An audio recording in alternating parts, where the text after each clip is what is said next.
اس کی ایگزامپل یوں دی جا سکتی ہے کہ کبھی آپ دیکھیے ایک ویلڈر کو، وہ پائپ ویلڈ کر رہا ہے، ویلڈنگ اس پوائنٹ پر وہ کرتا ہے، لیکن اس نے کلیمپ کیا ہوتا ہے پائپ کو کافی فاصلے پر، پھر دوسرا، پھر تیسرا، تقریباً 20 فٹ کا وہ بن جائے گا، اور ان جگہوں کو وہ کلیمپ کر دیتا ہے تاکہ پائپ ٹیڑھا نہ ہونے پائے۔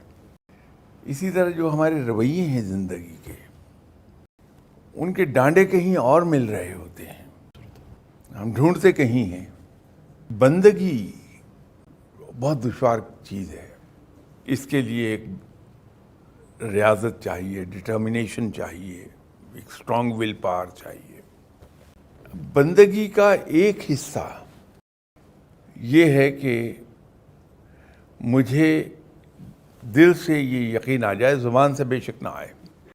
کہ میرا کچھ نہیں ہے، سب میرے رب کا عطا کردہ ہے، اور جو کچھ میرے رب نے مجھے عطا فرمایا ہے، میرا اس پر حق صرف اتنا ہے کہ میری جائز ضروریات میری اور میری فیملی کی پوری ہو جائیں، اور اس سے فالتو جتنا بھی ہے وہ اللہ کے دوسرے بندوں کا حق ہے، کوئی آ کر مجھ سے لے جائے۔ جب یہ یقین پیدا ہو جاتا ہے دل میں، تو پھر پچھتاوا نہیں ہوتا دیکھے، بلکہ انسان انتظار میں بیٹھتا ہے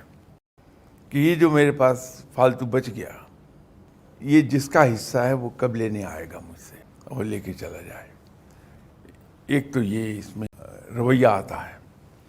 دوسرا رویہ انسان میں یہ پیدا ہو جاتا ہے، اگر یہ جذبہ ہو، جو میں وہ آنکھیں نہیں ملاتا، جو لے رہا ہے اس کے ساتھ آنکھیں نہیں ملائے گا، آنکھیں جھکا کے جناب حضرت علی کرم اللہ وجہہ کی سنت پہ عمل کرتا ہے کہ دیتے ہوئے بہانے سے منہ دوسری طرف پھیر کر دے دیا، کہ لینے والا شرمندہ نہ ہونے پائے کہ میں نے کچھ لیا ہے۔